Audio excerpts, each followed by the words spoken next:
మీరు ఈ commercial elements పక్కన పెట్టి లైక్ మీరు బాలీవుడ్లో దంగల్ లాంటి సినిమాలు, అలాంటి సినిమా దంగల్ అమీర్ ఖాన్ చేశాడే దంగల్ అంటే అమ్మాయిలు కుస్తీ అలాంటి అంటే ఎలాంటి కమర్షియల్ ఎలిమెంట్స్ లేకుండా ఈ పాటలు ఫైట్లు ఇలాంటివి లేకుండా మీలాంటి నటులే చేయగలరు కదా, అద్భుతమైన నటన. అలాంటివి ఎందుకు చేయలేకపోతున్నారు మన హీరోలు? తీయాలని మన హీరో ఇతరుల గురించి నేను మాట్లాడాను. నేను తీయాలని కోరుకుంది. ఈ మధ్య నాకు 2-3 ఫెయిల్యూర్స్ వచ్చాయి, అందుకని డబ్బు పోగొట్టుకున్నాను. ఇప్పుడు ఈ సినిమా గాయత్రి హిట్ అయింది అనుకోండి, ఆ టైప్ ఆఫ్ కథ ఎవరైనా తెచ్చారనుకోండి, అది ప్రాక్టికల్. కొంతమంది ధైర్యం చేస్తారు. నేను కొన్ని సినిమాలు ధైర్యం చేశాను, మీకు అర్థమైందా? కాబట్టి ధైర్యే సాహసే లక్ష్మి అంటే ఇక్కడ లక్ష్మి ఉండాలి. ధైర్యే సాహసే లక్ష్మి అన్నారు అంటే లక్ష్మి ఉంటేనే ధైర్యం వస్తుంది. అదే నీకు అర్థం కదా? అటువంటి చేయడానికి నాకు అభ్యంతరం లేదు. మా గురువుగారు ఎప్పుడో తీశాడు మనుషులంతా ఒకటే అని, నేను యాక్ట్ చేశాను. ఓకే అండి, ఇప్పుడు గాయత్రి సినిమా గురించి మాట్లాడుకుందాం సార్. ఫిబ్రవరి 9వ తారీఖున ఉదయం వాటితో మహాశివరాత్రి ఇంకా 2-3 రోజులు ఉందనంగా గాయత్రిని, అత్యద్భుతమైన గాయత్రి మంత్రం, గాయత్రి దేవి, 24 అక్షరాలు, 24 దేవుళ్ళు ఉన్నారు దానిలో. అటువంటి గాయత్రి మంత్రం, ఆ పేరు విష్ణుబాబు పెట్టాడు. అది ఫిబ్రవరి 9 రిలీజ్ కాబోతుంది. విభిన్న పాత్రలు పోషించాను. అడగండి. మీరు ప్రతి సినిమా రీమేక్లు ఎందుకు తీసుకుంటారు? Most of the movies remakes ఎక్కువగా ప్రిఫర్ చేస్తుంటారు, మీరు ఎందుకు? లేదే రీమేక్లు అల్లరిమొగుడు రాఘవేంద్ర గారి రీమేక్ గారు ఓకే ఉన్నాయి, నేను పర్సెంటేజ్ ఎక్కువగా ఉంటుంది, రీమేక్స్కి ఎక్కువ ప్రిఫర్ చేస్తారు అన్నది. చాలామంది ఇష్టపడతారు. మీరు హిస్టరీ తీసుకుంటే పేర్లు చెప్పను. ఓకే, రీమేక్ కోసం వెతకం, దొరికితే రైటర్ వచ్చి చెప్తాడు, సరే పలానా లాంగ్వేజ్లోనే తీసి చూద్దామే అంటాం. బాగుంటే ఓకే. రీమేక్లు కూడా ఫెయిల్ అవుతుంటాయి కొన్ని. మలయాళంలో కొన్ని పిక్చర్స్ కొన్నాను నేను, అన్నీ హిట్గా 1-2 ఫెయిల్ అయినాయి.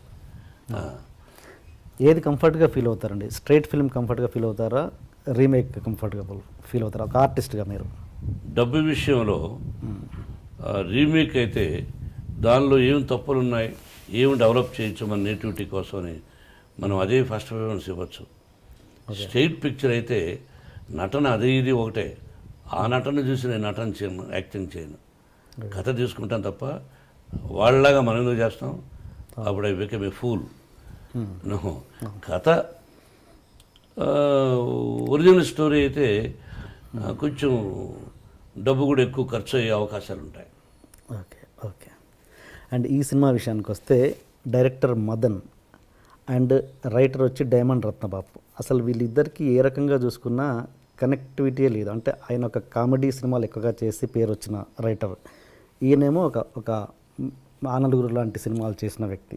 అసలు వీళ్ళిద్దరు కాంబినేషనే ఎంతవరకు కరెక్ట్ అన్నది? బ్రదర్, కామెడీ రాసిన డైలాగులు రాసే వ్యక్తి ఒక రఫ్ అండ్ టఫ్ డైలాగులు కూడా రాయగలడు. ఓకే, రఫ్ అండ్ టఫ్ డైలాగులు రాసే వ్యక్తి కామెడీ సీన్స్ రాయడం కష్టం అవుతుంది. డైమండ్ రత్నబాబు అనే వ్యక్తి దీనిలో కొంచెం టఫ్ డైలాగులు రాశారు, రామాయణం మహాభారతాల గురించి రాశారు, అలాగే కామెడీ డైలాగులు లేవు దీనిలో. ఓకే, నేను కమెడియన్ కాదు ఈ సినిమాలో, చూడండి. అలాగే పరుచూరి గోపాలకృష్ణ గారు ఈ కథకు సంబంధం లేకపోయినా నా మీద ప్రేమతో 20 సార్లు వచ్చారు, 30 సార్లు వచ్చారు, రమ్మన్నప్పుడంతా వచ్చి కథా చర్చల్లో పాల్గొని కథలో లోపాలు కూడా ఉంటే చెప్పి శ్రేయోభిలాషిగా కొన్ని పంచెస్, అసెంబ్లీ రోడ్లాగా కొన్ని పంచెస్, 1 or 2 డైలాగ్, కొన్ని డైలాగ్స్ నా అగ్రజుడు రాశాడు. అలాగే ఈ సినిమాకు సంబంధం లేని P Vasu director, 1 of the top director అతను. కానీ తెలుగు ఇండస్ట్రీ నుండి కూడా కొంతమంది దర్శకులు మన బ్యానర్లో పనిచేసిన వాళ్ళు పిలిపించి కథ చెప్పి దీనిలో లోపాలు చెప్పమనేవాడిని. వాళ్ళందరూ కూడా మోహన్ బాబు గారికి ఈ సినిమా హిట్ అవ్వాలి, ఎందుకు ఇంతకుముందు ఫెయిల్ అయ్యింది, సూపర్ హిట్స్గా ఇచ్చినటువంటి హీరో, నిర్మాతగా, హీరోగా ఎందుకు ఫెయిల్ అయింది, ఏమిటి లోపం అని తర్జనలు భర్జనలు చేసి తయారు చేసిన కథ ఇది. ఓకే. నాకు తెలిసి ఈ సినిమా ఒరిజినల్ నుంచి మీరు ఏమాత్రం తీసుకోకుండా ఒక 2-3 సీన్స్ 4 సీన్స్ తీసుకున్నారని తెలిసింది. మిగతా సినిమా అంతా మార్చేసారు. క్యారెక్టర్స్ తీసుకున్నాం, బేస్ తీసుకున్నాం, మీదంతా మార్చారు. అయినా కూడా అది 1 కోటి రూపాయలు సినిమా అయిపోయి ఉంటుంది. నేను కూడా ఆ సినిమా చూసి ఎంత 2-3 కోట్లు అయిపోతుంది కదా అన్న, మించి అయింది. అయినా మీరు చాలా నిజాయితీగా ఆ సినిమాకి రైట్స్ కొనుక్కున్నారంట, పే నేను చేశారు. ఎప్పుడు సినిమాలు తీసినా నిజాయితీగా రైట్స్ కొంటాను. దొంగతనంగా ఇప్పటి వరకు నేను సినిమాలు దొంగలించను. ఏదైనా ఇంగ్లీష్ పిక్చర్స్లో అరసీను రైటర్ చెప్పచ్చు, నేను ఎక్కువ ఇంగ్లీష్ పిక్చర్స్ చూడను. దొంగతనం చేద్దామని అనుకోను. వేరే భాష, ఇప్పుడు మీరు రైట్స్ కొనుక్కున్నారు అనుకోండి, ఒక భాషలో మీరు తీసుకున్నారని తెలిసి మీ దగ్గర మళ్ళీ మీకు తెలియకుండా నేను ముందుగానే ఆ సీన్స్ పెట్టడం, అటు ఎంగిలి కూడుతున్నాం, అటు చేయను నేను. అందులో ఇప్పుడు కథా హక్కుల చైర్మన్ కూడా నేను. మా గురువుగారు చేసేవారు. ఇప్పుడు పరుచూరి గోపాలకృష్ణ గారు, ఆ మెంబర్సు, కమిటీ సభ్యులు, ఆ రైటర్స్ అసోసియేషన్లో ఉండే వాళ్ళందరూ నన్ను ఫోన్లో అడిగి నేను ఒప్పుకున్నా. ఇప్పుడు ఇంకా 3 బాధ్యతలు ఉన్నాయి. 10 మందిలో తల ఉంచుకోవాల్సి వస్తుంది ఆ పని చేస్తే, అంతే. కథా హక్కుల చైర్మన్ అంటే ఏంటి సార్ మీరు చేసే? ఒక కథ మీరు కొన్నారు, ఏ అనే వ్యక్తి కొన్నాడు కథ, బి అనేవాడు దొంగలించాడు, లేకపోతే బి అనేవాడు ఏ అనేవాడి కంటే కూడా ముందు ఏ అనే వ్యక్తి ఒక సినిమా రైట్స్ కొన్నాడు, బి అనే వ్యక్తి అతను ఎప్పుడూ రిజిస్టర్ చేస్తున్నాడు. అయ్యా మీరు పలానా రైట్స్ ఏదైనా కొన్నారేమో కానీ నా దగ్గర రైట్స్ ఉన్నాయంటే ఎవరికి ప్రాముఖ్యత ఇస్తాం?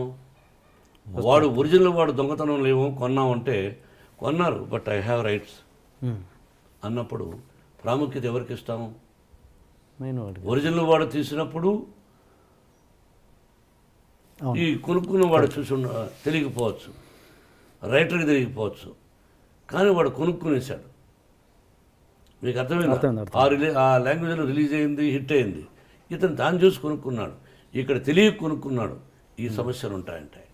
దీనికి ప్రాధాన్యత ఇస్తామంటే ఆ టేబుల్ మీద కూర్చొని న్యాయం చేయాలి. చాలా కష్టతరమైపోయింది. అదొకటి.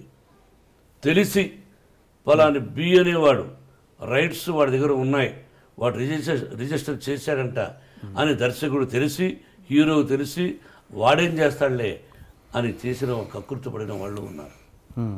అటువంటి వాళ్ళ కోసమే అది. మీరు ఈ బాధ్యత తీసుకున్నాక అలాంటి కేసు ఏమైనా తగిలిందా? ఇప్పటివరకు రాలా, వస్తే తోలు తీస్తానని అదొక పెద్ద సంచలనం అవుతుందనేది. మీరు గతంలో చాలా చేశారు ఇలాంటి షేడ్స్ ఉన్న క్యారెక్టర్స్, ఏది ఎం ధర్మరాజు ఎంఏ కావచ్చు, రాయలసీమ రామన్న చౌదరి, అలా. ఆ సినిమాలకి ఈ సినిమాకి ఎంటైర్లీ డిఫరెంట్ వేరియేషన్ చెప్పండి. Entirely different. రెండు విభిన్నమైన పాత్రలు. శివాజీ హీరో, ఓకే, ఇతని పేరు గాయత్రి పటేల్. ఇద్దరూ ఒక తల్లి బిడ్డలు కాదు. వీడి మీద ఎందుకు పగ? రొటీన్ పిక్చర్స్లో ఉండే పగ కాదు. ఓకే. ఈ యంగ్ శివాజీకి కూతురు, ఈ శివాజీకి ఒక కూతురు ఉంటుంది. ఈ యంగ్ శివాజీ పాత్ర విష్ణుబాబు, శ్రేయ చేశారు. ఫెంటాస్టిక్.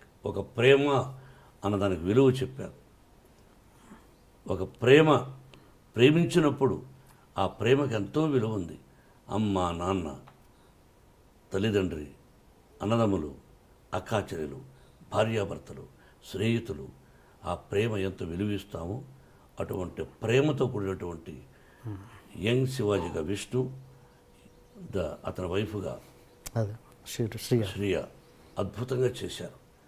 ఫ్లాష్ బ్యాక్లో అది ఒకటి ఇంపార్టెంట్. అది ఏమాత్రం అది తప్పు జరిగిన పిక్చర్ డమాల్. కానీ నాకు మించి అద్భుతంగా చేశాడు ఆ సీన్స్లో యంగ్ శివాజీగా.